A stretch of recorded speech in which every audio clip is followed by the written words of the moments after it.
Well, welcome, Kronos Quartet. Thank you very much. Great to be here. Oh. This is a real treat for me and for all of us. I think the first thing that I wanted to talk to you guys about was that you're a very unique quartet, right? You don't just play Bach and Beethoven and Brahms. You do a lot of different things, and I think that you've really pushed the envelope over that past half century of what a quartet is and what it can be. And I'm curious, how you think about the evolution of this type of group and of this type of music, and how you sort of balance things out with what it is you want to keep and what are the things you want to discard from a tradition standpoint. Well, we have a founding member of the Kronos Quartet right here, Mr. David Harrington. David, do you want to take that one? Sure. What I want to keep for sure is the knowledge that every once in a while, as a member of Kronos, as a string quartet player, I feel my inner Haydn smiling. And I believe that every quartet player in the world has an inner Haydn. And when that person smiles, you know you've done something that is added to the dimension that was created in the late 18th century by Joseph Haydn. And that's happened a lot of times in the last 52 years in Kronos. And I look forward to continuing that, and with Ayane and Gabriella and Paul, it's happening more and more frequently. That's a great answer. Just a little context. If you don't know, Haydn back in the day was a total badass, like total rock star badass. What do you think was the most badass thing about Haydn? About Haydn? Yeah. I mean, his music. Absolutely. That's fair.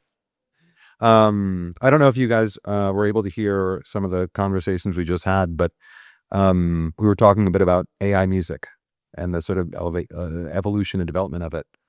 And I'm curious for you, if you could imagine a future where AI could create a highly customized, very personalized playlist of generated music for an individual, tailored for an individual, and it was really good. What do you feel like would be lost in the experience of the listener?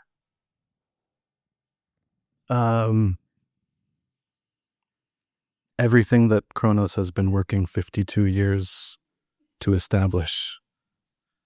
This is a tough question. It's a deep question for us who have spent our entire lives devoted to this weird thing, right? To slowly but surely push humanity forward through working through relationships with other human beings, through opening people's eyes to the existence of other people and other cultures and other ways of life, other ways of existing. And the Kronos Quartet has commissioned over 1,000 works, over 1,200 works at this point, works of music. And every one of those represents a deep, deep bond with at least one other human being, the person who wrote that music, at least that person. Sometimes it takes a whole village to bring one of these works to life. And that is something that obviously, wouldn't happen in the situation that you describe. And that's the most important thing about music to us, is that connection. It's a human to human connection. And that's why we do what we do.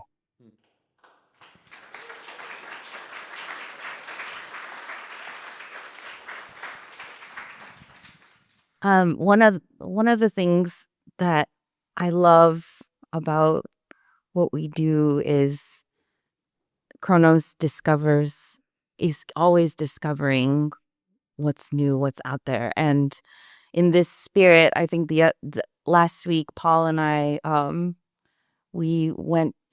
Kronos is based out of San Francisco, and we went to Amoeba Records to look at all the records, vinyls, CDs that were available. And I hadn't gone to a record store in quite a long time.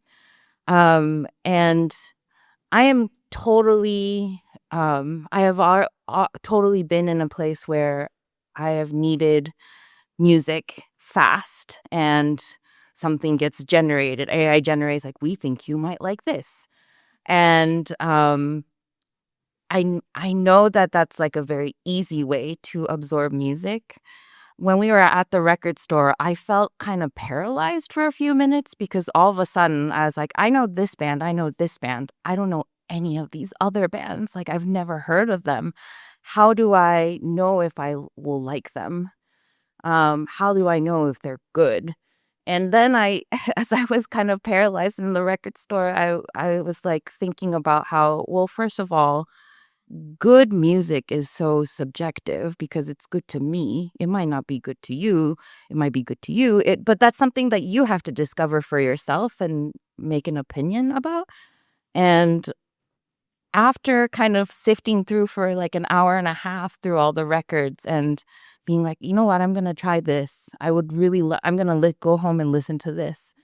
It was this coming out of the record store, I kind of felt this like euphoria of like using my brain in a way that I hadn't in a really long time, of being like, you know what, I don't know if I'm going to like all of this music, but I know that music is out there.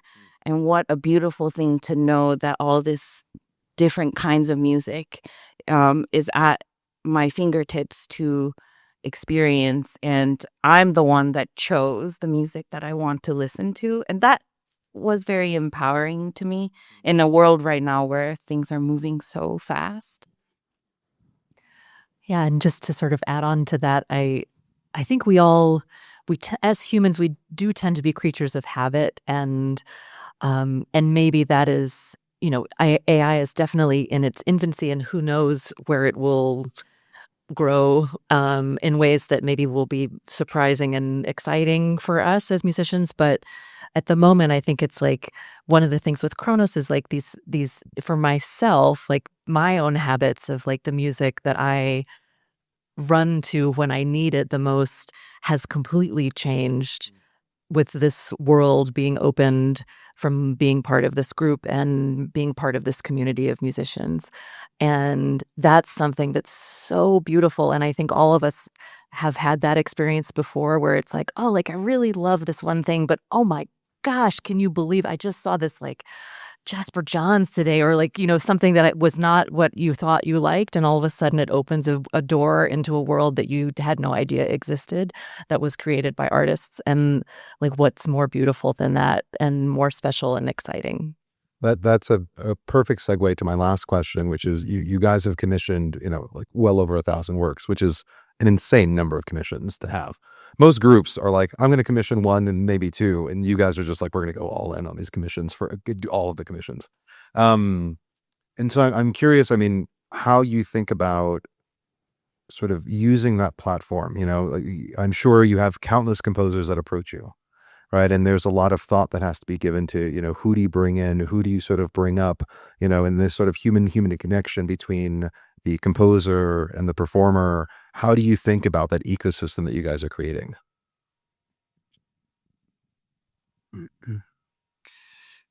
I'm always thinking about what doesn't exist in our music and how we might bring new knowledge for ourselves, which is very important, that the four of us feel like we're learning new things. We're being inspired by the people we work with and the music that we get to make. But also knowing something of what's happened in this genre for the last, well, it's actually older than the U.S., so it's more than 250 years. I think that's important to know that framework that we're kind of building on and adding layers to. And every once in a while, we get to meet someone whose personality, whose inner sound is very distinct. And that person can express it in a certain way and communicate that to us. And for me, that makes the most interesting composer. And I keep my ears open 24 hours a day waiting for that to happen.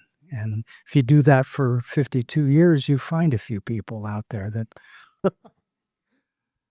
That's a very beautiful answer. So with that, we'll do a sort of asynchronous Q&A after the music where we eat and drink and refill our things, because the group is working on a number of very exciting projects and their manager is here.